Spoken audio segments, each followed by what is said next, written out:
Good morning students. देखिए exercise 9.1 के आपके 10th क्वेश्चन कंप्लीट हो चुके हैं। आज हम करेंगे क्वेश्चन नंबर 11। देखिए स्टेटमेंट रीड करते हैं। A TV tower stands vertically on a bank of a canal. क्या कह रहा है कि एक कैनल है। कैनल का मतलब क्या होता है? एक नहर है। ठीक है, तो उस नहर के यानी कैनल के एक बैंक पर मतलब एक किनारे पर एक एंड पर एक टीवी टावर लगा हुआ है। वर्टिकली का मतलब उस ग्राउंड के साथ 90 डिग्री का एंगल बना है। ठीक है, तो मान लीजिए आपके पास कैनल है। ठीक है, इस कैनल की ये विड्थ है, सपोज ये आपकी वो कैनल है। मान लेता हूँ कि ए बी कोई भी कैनल है। ठीक है, अब जो ये कैनल है मतलब जो नहर है उसकी कुछ ना कुछ तो चौड़ाई होगी। ठीक है, तो मैंने मान लिया कि जो कैनल है उसकी जो विड्थ है सपोज वो x मीटर है। क्या लिखेंगे? सबसे पहले let A B is any canal of width x metre, यानी मैं बोल सकता हूँ विड्थ का मतलब A B is equal to कितना आएगा? x metre. ठीक है, ये मैंने कैनल कंसीडर कर लिया। अब इस कैनल के ये दो एंड है या बोल सकते हैं दो बैंक है, किनारे हैं, एक तो ए और एक बी। ठीक है, तो इसके एक किनारे पर एक टावर खड़ा हुआ है जो कि वर्टिकली है। वर्टिकली का मतलब क्या है? 90 डिग्री का एंगल बन रहा है। तो सपोज इस ए पॉइंट से या ए वाला जो एंड है हमारा, इस पर एक टावर लगा हुआ है, टीवी टावर। मान लीजिए ए बी सी हो गए। ठीक है, तो ये ए सी हमारा क्या है? ये टीवी टावर मैंने मान लिया इस कैनल के एक एंड पे, इस ए एंड पर। ठीक है, तो लिख दीजिए let A C is any tower at point A. इस ए पॉइंट पर एक टीवी टावर है ए सी। ठीक है, आगे देखते हैं इसकी हाइट गिवन होगी तो वो लिखेंगे, वरना कंसिडर कर लेंगे। देखिए from A point on the other bank directly opposite the tower. इस टावर की अपोजिट, अपोजिट का मतलब या तो इस तरफ होगा या इस तरफ होगा। ठीक है, अपोजिट का मतलब यही है, लेकिन इसने कहा है कि on the other bank. Other bank का मतलब कि जो कैनल है हमारे पास उसका दूसरा एंड, पहला एंड तो ए हो गया, दूसरा एंड का है बी है। ठीक है, तो इसके दूसरे एंड पर एक पॉइंट है, मान लीजिए बी वही पॉइंट है उसके दूसरे एंड पर। The angle of elevation of the top of the tower is 60 degree. इस कैनल के दूसरे एंड पर एक पॉइंट है जिससे टावर के टॉप का, टॉप यानी सी का एंगल ऑफ एलिवेशन कितना है? 60 डिग्री। एंगल ऑफ एलिवेशन का मतलब इस पॉइंट से हम टावर के टॉप को देख रहे हैं, तो एंगल ऑफ एलिवेशन हमारा कितना बना है? 60 डिग्री बना है। ठीक है, तो यहाँ क्या लिखोगे? Let B is any point such that, B कोई भी पॉइंट है, सच दैट क्या है भाई कि जो ये एंगल ऑफ एलिवेशन बन रहा है वो 60 डिग्री है, मतलब angle A B C, angle A B C is equal to 60 degree.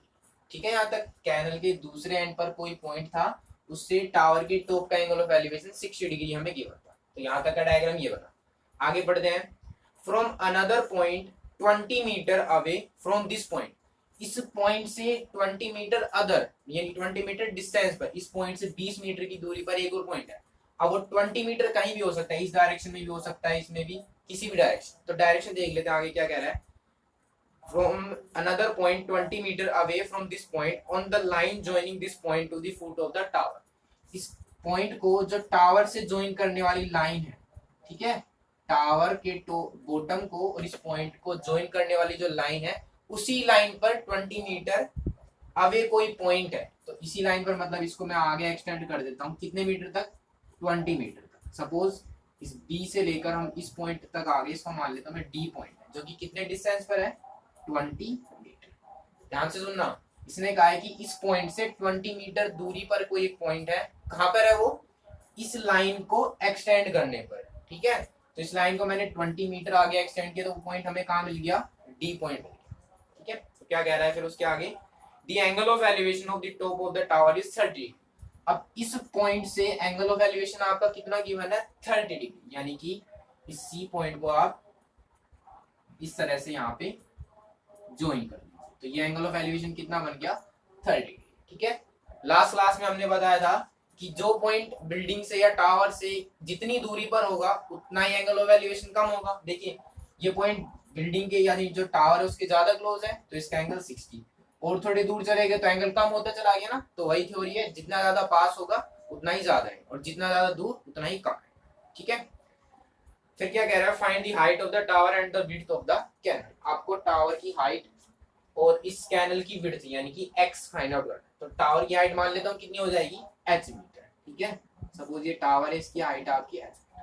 क्या लिखोगे, लेट, सबसे पहले इस डी पॉइंट के बारे में लिखना पड़ेगा, let d is another point such that means कि इस D पॉइंट का B से कितना डिस्टेंस है। इसने यही तो कहा था कि इस B पॉइंट से 20 मीटर अवे होगा वो पॉइंट। तो BD कितना है आपका, 20 metre, BD equal to 20 metre, ठीक है। अब देखो AB की वैल्यू आपके पास है, BD आपके पास 20 मीटर है, हाइट मैं मान लेता हूँ कितनी हो जाएगी आपके पास, h मीटर। तो क्या लिखोगे ऊपर, लेट हाइट ऑफ टावर, यानी कि आपकी क्या है, height of the tower AC, जो कि आपने कंसीडर किया है क्या, h metre, equal to h, ठीक है यहाँ तक। अब देखिए आपको x और h फाइंड आउट करना है, तो उसके लिए क्या रूल था कि जितने भी आपके पास राइट ट्राइंगल है उसके अंदर ट्रिग्नोमेट्री अप्लाई करें। तो पहले देखिए दो ट्राइंगल बन रहे हैं, तो CAB और दूसरा CAD। ट्राइंगल तो ये भी बन रहा है, लेकिन ट्रिग्नोमेट्री केवल राइट ट्राइंगल में अप्लाई कर सकते हैं। तो यहाँ पे तो ये एंगल 90 का है नहीं, 90 डिग्री का जहां पर एंगल बनेगा उन दोनों ट्राइंगल में ट्रिग्नोमेट्री अप्लाई। तो पहले देखिए ट्राइंगल CAB में अप्लाई करता हूं, इन ट्राइंगल CAB यानी ये वाला ट्राइंगल, ठीक है। देखना इसके अंदर परपेंडिकुलर ओवर बेस कर सकता हूं मैं, परपेंडिकुलर ओवर बेस, या डायरेक्ट लिख दो AC ओवर AB। इसका तो कोई यूज ही नहीं है, दोनों साइड का यूज करना हमें, ठीक है। AC और AB, अब जो 60 डिग्री एंगल है उसके सामने वाली साइड AC क्या हो जाएगा आपका, परपेंडिकुलर, और AB मतलब एडजेसेंट साइड, ये क्या हो जाएगी आपकी बेस। परपेंडिकुलर ओवर बेस क्या होता है, टेंजेंट, और एंगल आपका है 60, ठीक है। AC का मतलब आपकी हाइट है, h मीटर कंसीडर किया हुआ आपने, ओवर AB कितना है, AB मतलब x इज इक्वल टू, अब टेंजेंट 60 का मतलब, टेंजेंट 60 की वैल्यू क्या होती है, अंडर रूट ओवर 1।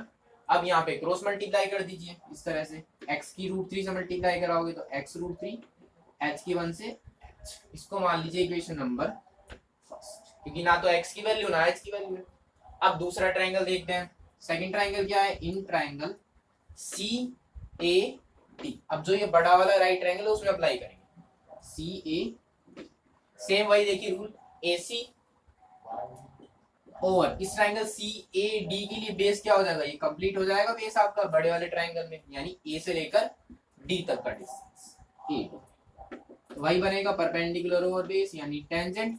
अब टेंजेंट एंगल कितना है यहाँ पे 30 डिग्री, ठीक है। ये बड़े वाले ट्राइंगल में अप्लाई किया मैंने AC ओवर AB। अब जो वैल्यू है वो पुट करते जाइए, AC मतलब कितना है h ओवर AD। देखिए अब AD की फिक्स वैल्यू है नहीं मेरे पास, लेकिन इस AD को मैं लिख सकता हूँ AB प्लस BD, AB और BD को ऐड कर दूंगा तो AD डिस्टेंस आ जाएगा ना आपके पास।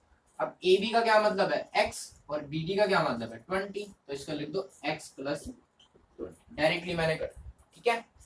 उसके बाद टेंजेंट 30 की वैल्यू क्या होती है 1/√3, 1/√। अब सेम वही आपका प्रोसीजर, क्रॉस मल्टीप्लाई कीजिए इस तरह से, कितना आएगा x प्लस 20, h की √3 से करेंगे तो h√3, इक्वेशन नंबर सेकंड, ठीक है। अब देखिए इक्वेशन नंबर फर्स्ट और सेकंड में देखो, अगर मैं फर्स्ट से h की वैल्यू इसमें पुट करता हूँ तो x में इक्वेशन बन जाएगी, उसे मैं सोल्व कर सकता हूँ, क्लियर। तो देखिए आई होप आपने ये नोट कर लिया होगा, मैं इसको रफ करके यहाँ पे आगे पार्ट सोल्व करता हूँ। देखिए इक्वेशन नंबर फर्स्ट से आप क्या करेंगे, h की वैल्यू इक्वेशन 2 में पुट करेंगे, क्या लिखेंगे, using equation first in second. देखना सेकंड इक्वेशन है x plus 20 is equal to h multiply √3, h की वैल्यू कितनी है x√3, ये तो h की वैल्यू, ठीक है। और h के साथ में क्या मल्टीप्लाई में √3 हुआ है, वैल्यू पुट करते टाइम ध्यान रखना आपने सिर्फ क्या किया है, इस h की वैल्यू पुट की है, √3 तो एज इट इज है, और h की वैल्यू कितनी है x√3, वो यहाँ पे एज इट इज, ठीक है। कीजिए solve, x plus 20 equal to √3 की √3 से मल्टीप्लाई कराऊंगा तो √3 को √3 से मल्टीप्लाई करेंगे तो 3 आएगा एज इट इज, यानी 3x, क्योंकि रूट में सेम वैल्यू की मल्टीप्लाई करा दे तो रूट कैंसिल हो जाता है, ठीक है। अब ये प्लस का एक्स उधर गया तो माइनस हो जाएगा, 3x माइनस का एक्स। अब तो सिंपल इक्वेशन है, 20 इक्वल टू 2x, तो x यहाँ से कितना आएगा 20 डिवाइड में 2, 2 10 आर 20, x इक्वल टू आपके पास आ गया 10, ठीक है। और x का मतलब क्या था, ये आपकी कैनल थी, कैनल की विड्थ आ गई 10, लेकिन हमें क्या फाइंड आउट करना था, हाइट भी फाइंड आउट करनी है, वो भी कर लेते। देखिए इसको मैं रफ कर देता हूँ ऊपर से, इस x की वैल्यूएशन फर्स्ट में पुट कर दीजिए, x equal to 10, put x equal to 10 in first. देखना x की जगह 10 पुट करेंगे तो 10 रूट 3 इक्वल टू क्या आ जाएगा, तो h मतलब हाइट और कैनल की विड्थ यानी कि x, ठीक है। तो लास्ट में क्या लिखोगे, देयरफॉर हाइट ऑफ टावर यानी कि h equal to 10 root 3 metre. इसी तरह से विड्थ ऑफ कैनल कितनी है x, विड्थ ऑफ कैनल यानी कि x इक्वल टू कितना आया 10 मीटर, ठीक है। तो यही आपको फाइंड आउट करना था। सबसे पहले क्वेश्चन में क्या देखा हमने कि एक टावर है और एक कैनल, कैनल के एक एंड पर यानी एक बैंक पर एक टावर लगा हुआ है, उसकी हाइट h मीटर है, ठीक है।